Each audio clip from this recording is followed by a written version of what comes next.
제대로 변해야 된다라는 것을 얘기를 해주는 거예요. 그죠? 1인 가족이 있고 2인 가족이 있고 뭐 외국인 다문화 가정이 있고 뭐 노인 가정이 있고 간에 뭔 가족이든 상관없이 정말 중요한 건 친밀감. 그죠? 다른 사람에게서 찾는 친밀감이 아니라 스스로에게서 찾는 친밀감, 내 가족을 통해서 찾는 친밀감이 진짜 중요한 시대로 바뀌었다라는 것을 우리가 잊어버리면 안 된다라는 얘기를 하는 거예요. 그죠?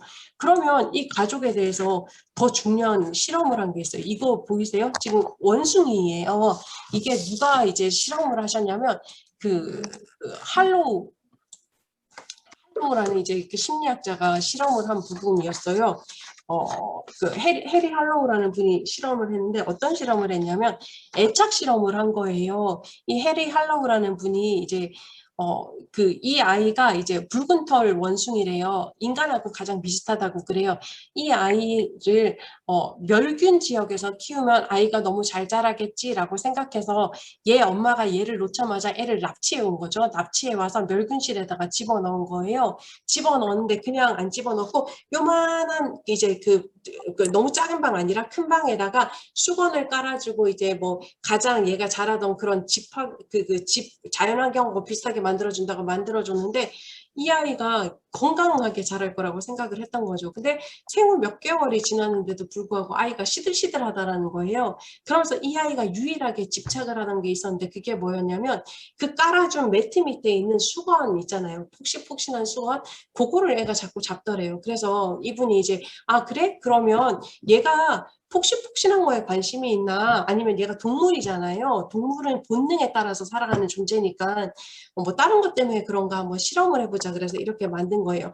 두 종류의 이제 엄마의 모습을 만들어 놨는데 지금 원숭이가 붙어있는 저 천 있잖아요. 저 천에는 철사로 다 만들었어요. 엄마를 철사로 만들고 저 폭신폭신한 그 수건으로 막 감싼 거예요.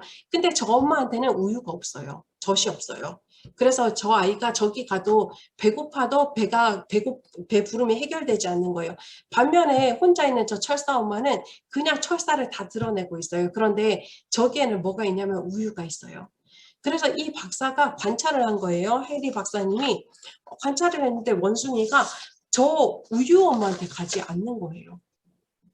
너무 배가 고파서 참을 수 없을 때만 가서 우유 엄마한테 가서 우유를 빨고 그 다음에는 계속 타월 엄마한테 가 있는 거예요. 그리고 이 아이를 드러내려고 딱 잡기만 해도 이 아이는 쪼르르 저기 타월 엄마한테 불안하거나 힘들거나 슬프거나 우울할 때는 아이가 계속 저기 가서 붙어 있었다라는 얘기인 거예요. 그 말은 뭐냐? 바로 그건 거예요. 애착이라는 거 내가 정을 나누고 내가 친밀감을 느낄 수 있는 존재 자체 사실은 저 아이는 그 친밀감을 어떻게 누렸느냐 그 따뜻함 있잖아요. 푹신푹신한 그 수건의 그 감촉으로 따뜻함을 느꼈는데 그게 그만큼 사람의 생존에 있어서 이 동물의 생존에 있어서 되게 중요하다라는 것을 발견을 하게 된 거예요. 그래서 여기서 우리가 흔히 알고 있는 애착이론이라는 거 알고 계시죠? 들어보셨죠? 아이가 애착이 제대로 형성이 되어 있지 않으면 자존감도 제대로 형성이 되지 않고 분리불안이 심해진다 뭐 이런 얘기 많이 들어보셨잖아요. 그런 모습이 이제 나타났다라는 것을 이제 발견하는 도구가 되었던 거죠. 그러면 동물들은 이렇다 쳐요. 그 다음번에는 누가 또 실험을 했어요. 이 아이들이 보이세요? 이 아이들은 누구냐면 루마니아 아이들이에요. 언제 찍었던 사진이냐면 90년도 때 찍었던 사진이거든요. 루마니아 이제 독재자가 있었는데 이 독재자 이름이 뭐냐면 그 차우셰스키라는 독재자가 있었어요. 이 사람이 실험을 했어요. 어떤 실험을 했냐면 뭐 실험이라기보다 이 사람이 독재 정권을 몇 년 동안 했냐면 22년 동안 그 철권으로 다스렸어요. 루마니아를 김일성하고도 되게 친했어요. 친한 관계를 맺고 북한을 롤모델로 해서 자기도 북한으로 만들어야 되겠다라고 열심히 살았던 사람인데 북한으로 만들려고 하면 뭐가 필요하겠어요? 경제력이 필요하잖아요. 경제력을 꿈꾸기 위해서 이 사람이 꿈꿨던 게 뭐냐면 인구를 늘려야 되겠다라고 생각을 한 거예요. 그래서 출산 정책을 벌이기 시작했어요. 총 3가지의 출산 정책을 벌였는데 어떤 거냐면 이 나라 루마니아의 모든 사람들한테 낙태 피임 금지예요. 낙태하고 피임하다가 걸리면 세금 벌금을 엄청나게 물어야 돼요. 두 번째는 모든 여성들은 무조건 4명 이상을 출산해야 돼요. 4명 이하를 출산하면 출산율이 덜 된 만큼 벌금을 냈어야 돼요. 끔찍하죠. 세 번째는 뭐가 있었냐면 월경, 생리경찰이 있었어요. 그래서 경찰 한 명당 몇 명의 여자들의 월경 주기를 관찰하는 거예요. 그래서 임신 여부를 끌고 가서 테스트하고 아이를 낳고 그렇게 이제 출산율을 막 장려를 했어요. 근데 출산율을 장려를 했는데 문제는 뭐였냐면 루마니아 자체가 되게 가난한 나라였던 거예요. 아이들이 사실 막바로 그 노동력을 제공하거나 경제력을 제공할 수 없잖아요. 그러니까 다 아이들이 버려진 거예요. 그래서 이제 고아원이 생긴 거거든요. 이 고아원이 생겼는데 엄청난, 여기는 이제 고아원 사진이에요. 고아원이 생겼는데 엄청난 일들이 벌어진 거예요. 수백 명 아이들이 있다 보니까 이 그 차우셰스키가 뭐라고 얘기를 했냐면, 야, 저기 있는 아이들이 울거나 때를 써도 절대 안아주지 말 것. 수유도 우리 하지 말아야 될 수유 중에 이거 뭐 수건 받쳐놓고 이렇게 젖병하는 거 있잖아요. 그런 식으로 사람의 손길을 못하게 한 거예요. 이유는 단 한 가지였어요. 아이의 숫자에 비해서 간호사나 돌보는 인력 자체가 부족했기 때문에 그랬거든요. 그 결과 어떻게 되는 줄 아세요?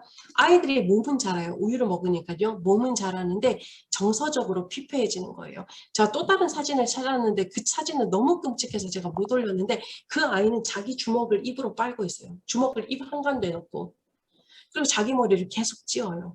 자해하고 정서적으로 정서적인 학대잖아요. 애들이 맞거나 그러지도 않았어요. 때리지도 않고 훈육하지도 않았어요. 그런데 정서적으로 공모함이죠. 왜냐하면 아까 그 원숭이처럼 자기를 안아주는 경험을 하는 사람이 없었던 거예요.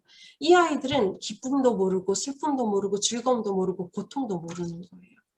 이거를 깨달은 차우셰스키가 뭘 했냐면 이 중에서 그나마 멀쩡한 애들을 데려다가 자기 보호경찰로 삼았다라고 얘기를 해요.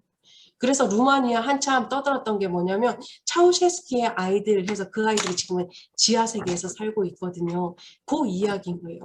이 이야기를 제가 굳이 하는 이유는 뭐냐면 사람은 누구나 친밀감에 대한 요구가 있고 누군가가 정서적으로 채워줘야 되는 존재가 바로 사람이다라는 얘기인 거예요. 그 말은 우리가 다시 바라봤을 때 지금 우리가 그 정서적인 추구를 어디에서 할 것인가 가장 안전한 곳이 누구냐 바로 가족이다라는 얘기인 거예요. 사실 그렇잖아요. 우리가 그 선생님들은 어떤지 모르겠지만 선생님도 뭐 거의 비슷하겠죠. 어떤 사람한테 100% 나를 오픈해서 보여주시는 분이 계세요 혹시? 못하겠죠. 내 가족 외에는. 왜냐면 저 사람이 나한테 뒤통수 칠 수도 있고 사이가 좋을 때는 저 사람이 들어주지만 사이가 나쁠 때는 저 사람이 그거를 무기 삼아서 나를 괴롭힐 수 있으니까요. 그죠? 그 말은 뭐냐면 우리가 이 친밀감을 누릴 수 있는 유일한 장소가 어디냐 바로 가족이다라는 얘기를 하고 있는 거예요. 아무리 가족 내에서 트러블이 있고 갈등이 있고 뭐 문제가 있고 할지라도 그러면 가족의 복귀를 꿈꿔야 된다라는 얘기를 하고자 해서 제가 이 그림을 보여주는 거거든요. 그러면 건강한 가족이라는 것은 무엇이냐라고 얘기를 할 수 있는데 되게 오래된 학자이긴 해요. 82년도 학자이긴 한데 이분 그 베버라고 되게 유명한 이제 가족 이제 상담학자가 있는데 이분이 그렇게 얘기를 해요. 건강한 가족은 시간이 지나서 수립되는 거라고 얘기해요. 그리고 권위가 합법적인 권위라고 얘기해요. 그 말은 뭐냐면 설명해 드리자면 이건 거예요. 남자와 여자가 결혼을 했어요. 둘이서 결혼을 해서 신혼기를 보내고 있어요. 신혼기를 보내면서 가족일까요? 아닐까요? 신혼기를 보낼 때는 사실 가족의 개념이 들어가지는 않아요. 왜냐하면 부인도 사실 남편에 대해서 100% 신뢰하지 못하거든요. 예전에는 저 하늘에 별도 달도 다 따줄 것 같던 그 남자가 막 집에 오면 무조건 해달라고 하잖아요. 그러면 이제 그때부터 짜증이 올라오기 시작하잖아요. 그런데 여기서 말하는 것은 무엇이냐면 아이를 낳고 아이에 대한 같은 책임을 지기 시작하면서 남편은 가장, 부인은 이제 협력자, 이렇게 동반자 관계로 부부 생활을 하고 가족 관계를 이끌어간다라는 게 자연스럽게 인정되는 관계, 그게 건강한 가족이다라고 얘기를 하는 거예요. 그러니까 엄마 아빠 있으면 되게 좋잖아요. 그죠? 엄마 아빠 있는 사람들 되게 부럽죠. 혹시 지금 엄마 아빠 안 계신 분들은 그죠? 그분들만이 해줄 수 있는 게 있잖아요. 그분들 생각하면 우리가 따뜻한 이유는 나를 위해서 본인들을 희생해 줬기 때문에. 그러면서 우리는 엄마 아빠를 존경하게 되는 거잖아요. 그게 바로 자연스럽게 성립된 이제 합법적 권위를 가지게 된다라는 얘기인 거예요. 두 번째는 뭐냐면 안정된 규칙 체계가 있고 일관적으로 실행되는 거예요. 이게 많은 가정에서 없어서 사실 가정에 문제가 돼요. 제가 요즘에 그 가족 상담, 요즘에 제가 코로나가 되니까 자꾸 진짜 상담 건수가 엄청나게 많이 늘고 있거든요. 막 토할 정도로 상담을 하고 있는데, 부모 양육 태도 검사를 하다 보면 모든 부모가 걸리는 유일한 항목이 있어요. 그게 바로 일관성 지표예요. 똑같은 감정으로 똑같은 규칙을 세워서 아이를 대하지 못하는 거죠.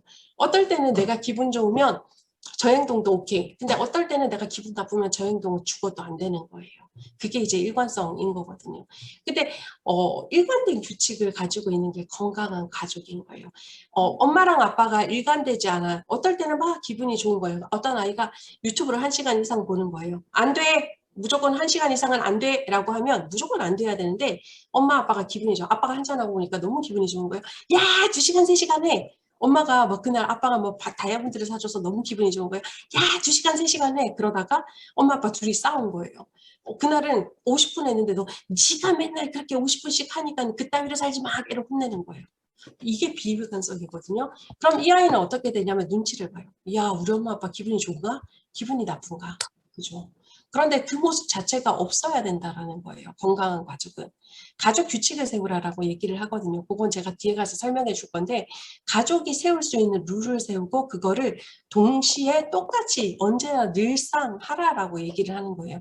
그래야 건강한 가족이다라고 얘기를 하는 거고요. 세 번째는 애정적 행동이 안정되고 일관적인 공유가 있어야 되는 거예요. 가족인데요. 가족이 4명이 있어요. 엄마, 아빠, 아이들이 있는데 4명이 그 동시대에 이제 막 같이 나가는 거예요. 나가는데 각각 흩어져요. 따로 개 닭 보듯 개 보듯 그건 가족이 아니다라고 얘기를 하는 거예요. 안아주고 지지해주고 사랑해주고 못할 때는 꾸짖어주고 이거 자체가 바로 가족의 모습을 보여준다. 건강한 가족은 항상 모든 관계 속에서 애정에 대한 표현도 있고 그 애정을 표현하는 것도 자유로워야 된다라고 얘기를 하는 거고요. 네 번째는 뭐냐면 바로 그건 거예요. 효과적이고 안정적인 자녀 양육, 그다음 결혼의 유지가 되어야 된다라는 거예요. 사실 보면 우리 부모님들 중에서도 그런 얘기 되게 많이 하셨다 그러더라고요. 내가 네 때문에 산다 뭐 이런 얘기 하잖아요. 그게 아닌 거예요. 그렇게 얘기할 것이 아니라 같이 의논해서 아이를 키우고 같이 의논해서 이 가정을 꾸려나가는 게 정말 건강한 가족이다라는 거예요. 제가 요즘에 상담하는 부부 중에 남편이 되게 부인을 사랑해요. 정말 얘기를 할 때 보면 눈에서 뿔이 뚝뚝 떨어지는 게 느껴져요. 그리고 부인이 얘기를 하면 당신은 똑똑하니까 당신 말이 맞아. 다 남편이 수긍해요. 근데 부인은 답답해 미치려고 그래요. 그 이유가 뭔지 아세요? 아이들의 일이나 가정일에 대해서 전혀 관여를 하지 않아요. 그래서 그 남편한테 물어봤어요. 왜 그러세요? 라고 했더니 그분이 뭐라 그러냐면 전 밖에서 돈 벌어다 주거든요. 그러면 큰일 나요. 건강한 가족은 뭐냐면 내가 밖에서 돈을 벌어주더라도 내가 사랑하는 내 자녀를 키울 때는 동일한 관점으로 동일하게 의논을 하면서 키워야 된다는 것을 알고 계셔야지 그게 건강한 가족이다라는 얘기를 하는 거예요. 그 다음에 1년의 목표들이 있어야 된다는 거예요. 개인의 목표도 있어야 되고 가족 전체의 목표도 있는 것. 그게 바로 건강한 가족이다라고 이야기를 하고 있고요. 또한 위기는 예측할 때 오나요? 예측하지 않을 때 오나요? 힘든 일. 예측하지 않을 때 오잖아요, 주로. 그죠? 근데 그 위기가 봉착했을 때도 적응할 수 있고 대응할 수 있는 융통성도 있어야 되고요. 그 위기에 따라서 상황이 바뀔 줄 아는 적응력도 있어야 된다라는 얘기인 거예요. 가장 빈번한 예로 들면 그런 거죠. 갑자기 부인의 어머니가 쓰러지신 거예요. 그럼 부인밖에 간호할 사람 없어요. 그럼 부인이 간호하러 가요? 그럼 집안 살림과 아이들은 누가 책임져야 돼요? 남편이 책임져야 되는 거죠. 그게 융통성과 적응성인 거예요. 무슨 얘기인지 아시겠죠?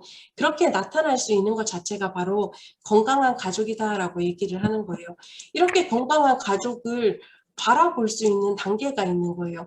가족도 우리는 발달 단계가 있다라고 얘기를 하거든요. 발달 단계가 있다라는 얘기는 뭐냐면 우리가 태어나서 응애 울다가 지금 성인이 된 것처럼 그에 따라서 가족도 변화가 된다라는 얘기인데 보시면 결혼 전기가 있는 거예요. 이게 이제 왜 중요하냐면 가족 상담을 하실 때 이 가족이 어디 정도에서 이제 머물러 있는가를 살펴봐야지 거기에 대한 개입이 가능한 거거든요. 첫 번째 단계는 결혼 전기 단계인 거예요. 결혼한 거죠. 결혼을 했을 때 이 정서적 이슈는 뭐냐면 내 엄마 아빠와 분리하는 것 그리고 분리되는 것을 수용하는 것을 이제 정서적 이슈인 거예요. 여기서 정말 이루어내야 될 것이 무엇이냐면 우리 그러잖아요. 그 결혼하면 아들은 그 누구의 남편이에요? 며느리의 남편이죠. 내 아들 아니에요. 그거를 기억하라라고 얘기를 하는 거예요. 원가족과의 정서적인 독립인 거예요. 어떤 일이 벌어지든 어떤 사건이 벌어지든 반드시 내 부인, 내 남편하고 이야기를 해야 된다라는 얘기를 하는 거고요. 그 다음에 아까 새로운 지위가 부여된다 그랬었잖아요. 거기에 대해서 받아들이는 게 중요한 과업이다라고 얘기를 하는 거예요. 두 번째는 이제 결혼 적응이 단계인데요. 이 단계는 뭐냐면 새로운 체계에 대한 헌신인 거예요. 남편으로서 아내로서 서로에 대해서 이제 책임지고 바라봐 줄 수 있는 것. 그 다음에 그거 예를 들면 그런 거죠. 내 엄마랑 부인이 싸워요. 그럼 누구 편을 들어야 되느냐? 나는 부인 편을 들어야 되는 거예요. 내 남편과 우리 아빠가 싸워요. 그럼 난 누구 편을 들어야 되느냐? 내 남편 편을 들어야 되는 거예요. 그게 이제 헌신의 모습인데 그게 정서적 이슈로 작용을 해야 된다라는 얘기인 거고요. 여기서 내어야 될 과업이 무엇이냐. 이건 과업이라는 것을 반드시 해야 된다라는 거거든요. 원가족과도 이제 지위가 달라졌다라는 거, 며느리라는 거, 사위라는 거, 이런 게 바뀌었다라는 것도 받아들여야 되는 거고요. 성적이 아니에요. 성적인 문제, 섹슈얼한 문제예요. 이제 부부간의 섹슈얼한 문제, 그다음에 이제 자녀에 대한 문제, 재정에 대한 문제, 그다음에 이제 남녀의 차이에 대해서 이제 새롭게 구분할 수 있는 이제 과업이 필요하다라고 얘기를 하는 거고요. 그리고 나서 아이를 낳게 되면 이제 자녀가 아동기 때인 거예요. 아이가 태어나면 그 부부의 첫 번째 위기가 태어나요. 왜 부부의 첫 번째 위기가 태어나냐면 아이가 모든 것을 알아서 하는 것이 아니라 아이가 모든 것을 해달라고 요구하기 때문에 첫 번째 위기가 태어나는 거예요. 엄마는 당연히 아이를 키운다고 잠도 못 자죠. 근데 남편은 또 남편대로 그러고 있으면 이제 전쟁이 일어나기 시작을 하는 거죠. 여기에서 이루어내어야 될 과업은 뭐냐면 부부가 아니라 이제 부모로 변화되는 거예요. 2세대로의 변화예요. 부부, 자녀. 아시겠죠? 그리고 자녀와의 세대 경계를 이제 수용해야 되는 거예요. 아이가 다를 수 있어라는 걸 이제 받아들여줘야 된다라는 거예요. 근데 이제 또 그 다음 단계로 가면 이제 자녀가 청소년기가 되는 거죠. 이때는 바로 그건 거죠. 아이들이 전두엽이 없어질 시기이잖아요. 이때는 뭐가 필요하냐면 경계의 융통성이 있어야 돼요. 제가 아까 얘기했었잖아요. 첫 번째 단계, 결혼 단계에서는 원가족과 정서적인 독립이 필요하다라고 얘기했지만 이제 아이가 청소년이 되면서 내 부모들이 늙기 시작하잖아요. 그러면 사실은 자녀로서의 내 손길이 더 가야 되는 게 맞는 부분인 거예요. 이 부분에 대해서 약간의 융통성이 발휘가 되어야 된다라는 것. 그 다음 아이가 사춘기이기 때문에 자신의 생각이 있을 수 있다라는 것을 또 우리가 인정해 줘야 된다라는 것을 또 생각해 볼 수 있는 거죠. 자녀 독립기 이때는 이제 청년기인 거예요. 떠나가야 되죠. 아이들은 이제 멀리 가야 되는데 거기에 대한 수용이 필요한 거예요. 부부관계를 먼저 잘 세워줘야 되는 이유가 제가 부부에 대해 얘기를 하겠지만 아이만 바라보고 살다가 아이가 떠나면 엄청난 이제 그 뭐죠 그 괴리감뿐만 아니라 엄청난 상실감을 느끼게 되거든요. 그래서 빈둥지 증후군이라는 거, 뭐 FT 네스티 증후군이라는 뭐 이런 거를 겪게 된단 말이에요. 그거를 방지하기 위해서 부부 간의 단단한 이제 결합력이 중요하다라는 거고요. 요때 이제 재구조화, 다시 이제 부부의 관계로 돌아가는 거예요. 노부부의 관계로. 그리고 그 다음 단계가 이제 노년기인 거거든요. 노년기가 되면 자녀가 독립했고 손자, 손녀가 이제 맞이할 때거든요. 역할 변화, 내가 이제 할아버지구나, 내가 할머니구나 라는 것을 수용해야 되는 게 이제 정서적인 이슈인 거고요. 이제 여기서 중요한 과업은 뭐 내 배우자가 먼저 죽을 수도 있고, 그 다음 이제 뭐 경제적으로 은퇴할 수도 있고, 뭐 질환이 이제 나이가 드니까 신체적인 질환이 있잖아요. 그런 부분이 있을 수도 있다라는 것을 이제 받아들여야 된다라는 거예요. 아까 전에 제가 얘기했잖아요. 요 관점에서 이제 가족을 점검해 보는 게 되게 좋은데, 선생님들도 내 가족은 지금 어느 단계에 와 있지? 라는 걸 한번 점검해 보시고, 그런데 이 중요한 과업이 이루어지고 있는지, 정서적인 이슈가 이루어지고 있는지에 대한 점검도 한번 해보시면 좋을 것 같으세요. 그리고 보면 이제 그 가족 전체에 이제 문제를 볼 수 있는 방법 중에 가장 좋은 것 중에 하나가 뭐냐면, 가족 체계론이라는 이제 그 상담 이론이 있어요. 가족 체계론이라는 것은 뭐냐면, 가족 한 사람 한 사람의 문제가 가족 전체에 영향을 끼친다라고 바라보는 관점인 거거든요. 주요한 가족은 뭐냐, 가정이 있는데 뭐가 있냐면 가족 체계의 맥락 안에서 상호작용이 되게 중요하다라는 얘기인 거예요. 이건 뭐냐면 서로 가지고 있는 그 관계가 서로에게 영향을 주고 또 그 영향이 또 돌아오고 영향을 준다라는 얘기인 거예요. 쉽게 얘기를 하면 이건 거죠. 남편과 그 부인이 싸웠어요. 그러면 둘 사이의 싸움에서 끝나지 않잖아요. 이 관계는 아이들한테도 영향을 주잖아요. 요게 바로 그 개념인 거예요. 두 번째는 가족 안에서 독특한 상호작용의 패턴이 이제 존재한다라는 얘기예요. 이거는 뭐냐면 아까 제가 얘기했었던 그 10년이 됐는데도 불구하고 서로 이야기할 거리가 없다라는 얘기, 부부 얘기를 봤을 때도 한 적이 없었던 거죠. 그러다 보니까는 그냥 그대로 가게 되는 거예요. 전쟁을 치르지 않고 뭐 부인이 계속 참는 패턴으로 간다라는 얘기인 거죠. 이거는 사실 한번 고착화되면 변화되기가 되게 쉽지 않은 부분인 거예요. 그래서 이 부분을 찾아내는 것도 되게 중요한 부분이기도 해요. 그리고 세 번째 특징은 뭐가 있냐면 가족 체계는 항상 안정성을 추구해요. 그래서 사실 가족 상담이 어려운 부분인 거예요. 아까 그 예를 들자면 그런 거예요. 부부가 계속 싸울 문제가 있는데 부인이 계속 참아요. 왜냐면 남편하고 싸우고 싶지 않고 처음에는 싸우기 싫어서 참았는데 아이가 생기면서부터는 아이가 엄마 아빠 또 싸워 그러면서 불안해하니까 부인이 참은 거예요. 요게 이제 그 가족의 모든 이제 패턴을 참아가게 된 거예요. 그런데 이렇게 되면 어떻게 되냐면 그 가족이 안정화되는 거예요. 왜냐하면 부인은 참고 아이는 모르고 남편은 그냥 자기는 하고 싶은 대로 다 하면 되는 거니까요.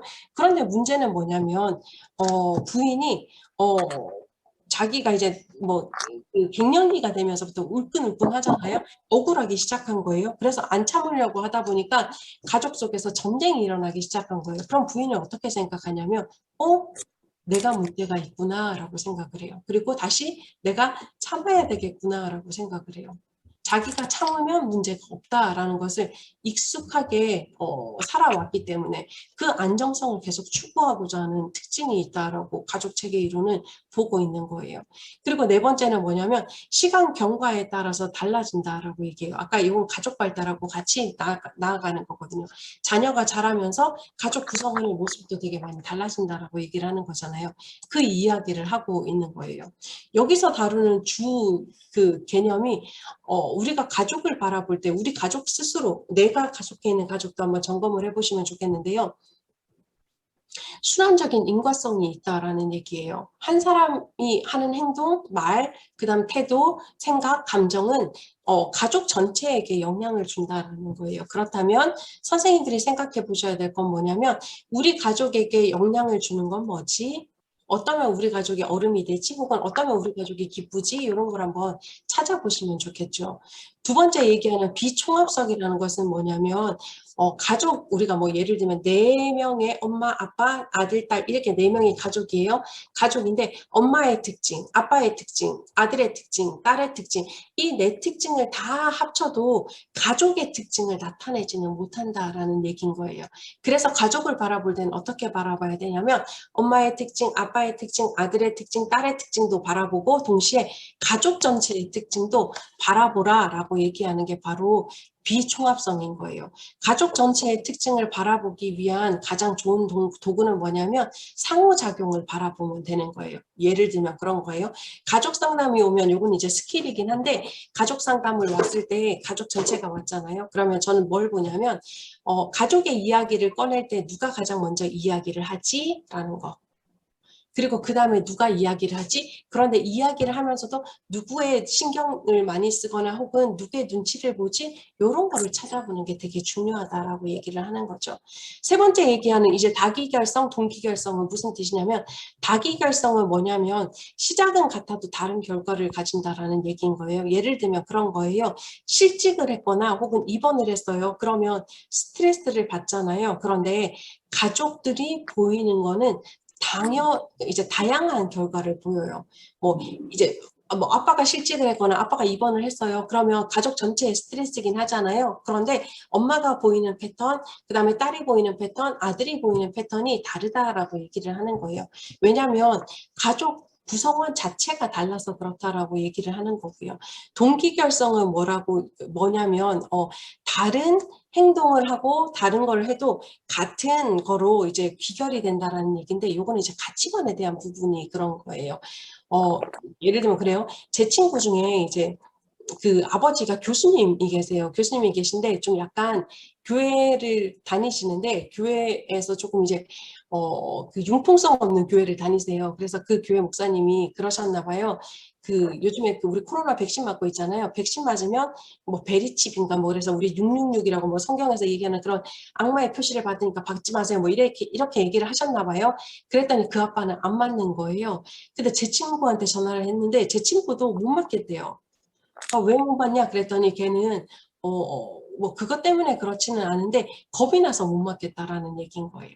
그래서 제 친구 동생이 의사거든요. 걔한테도 물어봤어요. 너는 왜 안 맞았니? 그랬더니 걔도 죽는 사람이 보여서 못 맞겠다라는 얘기인 거예요. 사실은 나타나는 모습, 나는 신앙적인 이유 때문에 나는 내 감정적인 이유 때문에 혹은 나는 본 게 있어서이긴 하지만 똑같은 개념인 거예요. 그죠? 난 맞지 않겠어. 위험하니까. 그 개념으로 가는 것 자체가 동기결성이다라는 걸 생각을 하시면 되고요. 의사소통이라는 건 말 그대로 대화하는 거에 대한 게 되게 중요하다라고 보는 거고요.